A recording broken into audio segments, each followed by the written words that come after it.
Tulips, South India's largest beauty salon chain. Best service, lowest price. സൗന്ദര്യത്തിന്റെ പൂർണ്ണതയ്ക്ക് Tulips സ്പർശം. Tulips, Shibu Tulips concern. പൊന്നാനിയിലെ മുസ്ലിം ചരിത്രത്തിന്റെ നിർണായക വേദിയായിരുന്നു വലിയജാറം. തെക്കേ മലബാറിലെയും കൊച്ചി രാജ്യത്തെയും വള്ളുവനാടിനെയും പല മഹല്ലുകളിലെയും കാസിസ്ഥാനം വഹിച്ചിരുന്നവർ പൊന്നാനി വലിയജാറം തറവാട്ടിലായിരുന്നു മാസപ്പിറവി കാണുന്നതുമായി ബന്ധപ്പെട്ട് കൂടിയാലോചനകൾ നടത്തിയിരുന്നത്. തറവാട്ടിലെ അന്നത്തെ കാരണവരായിരുന്ന ഖാൻ സാഹിബ് ആറ്റക്കോയത്തങ്ങളുടെ അടുത്തെത്തി സാക്ഷി വിവരം ബോധിപ്പിക്കും. അംഗശുദ്ധി വരുത്തി പിറ കണ്ട വിവരം സത്യം ചെയ്യും. പറഞ്ഞാൽ മാത്രം മാസം ഉറപ്പിക്കുകയുള്ളൂ. കണ്ടയാൾക്ക് തുക നൽകുകയും മുണ്ടും സമ്മാനമായി നൽകും. തുടർന്ന് 7 കത്തിന വെടി മുഴങ്ങും. ഇതായിരുന്നു മാസമുറപ്പിക്കുന്നതിന്റെ അടയാളം. ഇതോടെ റംസാൻ മാസം ആരംഭിക്കുമെന്നാണ് പഴമക്കാർ പറയുന്നത്. വിവിധ മഹല്ലുകളിലെ ഉലമ, ഉമറാക്കളും മുത്തവല്ലികളും നാട്ടുകാരും ചേർന്നാണ് വലിയ ജാറത്തിൽ ക്യാമ്പ് ചെയ്യുക. ജാറം അങ്കണത്തിലും തറവാട്ടിലും പള്ളിയിലും പൂമുഖത്തുമെല്ലാമായി ആളുകൾ ഒത്തുചേരും. മാസം ഉറപ്പിച്ച ഉടൻ സന്ദേശവുമായി അവർ സ്വദേശത്തേക്ക് തിരിക്കും. പ്രതിനിധികൾ എത്താത്ത മഹല്ലുകളിലേക്ക് തങ്ങൾ പ്രത്യേകം ദൂതനെ വിട്ട് വിവരങ്ങൾ അറിയിക്കും. സാധാരണഗതിയിൽ മുസ്ലിങ്ങൾ നോമ്പ് ആചരിച്ചു വരുന്നത് റമദാൻ മാസപ്പിറവി കണ്ടതിൻ്റെ അടിസ്ഥാനത്തിലാണ്. ഒരു കാലത്ത് ഇന്നത്തെ പോലെ ഈ മാസം കാണലിന് ഏകീകൃത സ്വഭാവം ഉണ്ടായിരുന്നില്ല. അങ്ങനെയുള്ളൊരു കാലഘട്ടം നമ്മുടെ മലബാറിലും കേരളത്തിലും പല പ്രദേശങ്ങളിലും ഉണ്ടായിരുന്നു. അപ്പോൾ നമ്മളിപ്പോൾ പറയാൻ വേണ്ടി പോകുന്ന ഒരു ചരിത്രം 1950-കൾക്ക് മുമ്പുള്ള ഒരു ചരിത്രമാണ്.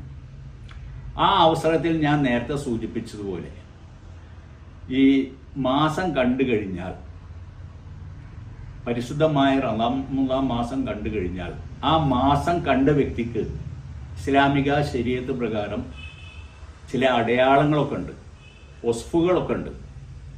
ആ വസ്ഫുകളൊക്കെ തികഞ്ഞ വ്യക്തി മാസം കണ്ടു കഴിഞ്ഞാൽ ഈ തറവാട്ടിൽ വരികയും ഒതുടുത്തതിന് ശേഷം മാസം കണ്ട വിവരം ഇവിടത്തെ അക്കാലത്തെ വലിയ കാരണവരായ, അതുപ്രകാരം തന്നെ പൊന്നാനിയുടെ പ്രഥമ പഞ്ചായത്ത് പ്രസിഡന്റ് കൂടിയായ ഖാൻ സാഹിബ് വിയാറ്റക്കോയ തങ്ങളുടെ മുമ്പിൽ വന്ന് ഒരു പ്രതിജ്ഞ ചൊല്ലും പോലെ പറയുകയും ചെയ്യും.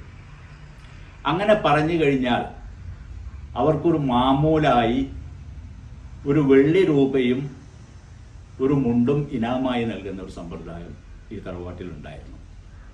ഇന്നത്തെ പോലെ പല കാലത്തും പല പ്രദേശങ്ങളിലും അക്കാലത്ത് കാളിമാർ ചുരുക്കമായിരുന്നു. ഇന്ന് വിവിധ വിഭാഗങ്ങൾക്കും വിവിധ പ്രദേശങ്ങൾക്കും കാളിമാരുണ്ട്. അന്ന് അത് വളരെ അപൂർവമായിരുന്നു. അപ്പോൾ അന്ന് അക്കാലത്ത് ഏറ്റവും മികച്ചു നിന്നിരുന്ന ഈ തറവാട്ടിൻ്റെ കീഴിലുള്ള വിവിധ മഹല്ലുകളിൽ നിന്ന് ആ മഹല്ല് കാർണവന്മാരും മുത്തവല്യന്മാരും ഇമാം അടങ്ങിയ മുദരിസന്മാരടക്കം ഇവിടെ വന്ന് ക്യാമ്പ് ചെയ്യും. മാസം കാണുന്ന ദിവസം, അതായത് ഷെക്കിൻ്റെ ദിവസം എന്ന നമ്മൾ സാധാരണഗതിയിൽ അറബിയിൽ ആ ദിവസത്തേന്ന് പറയാം.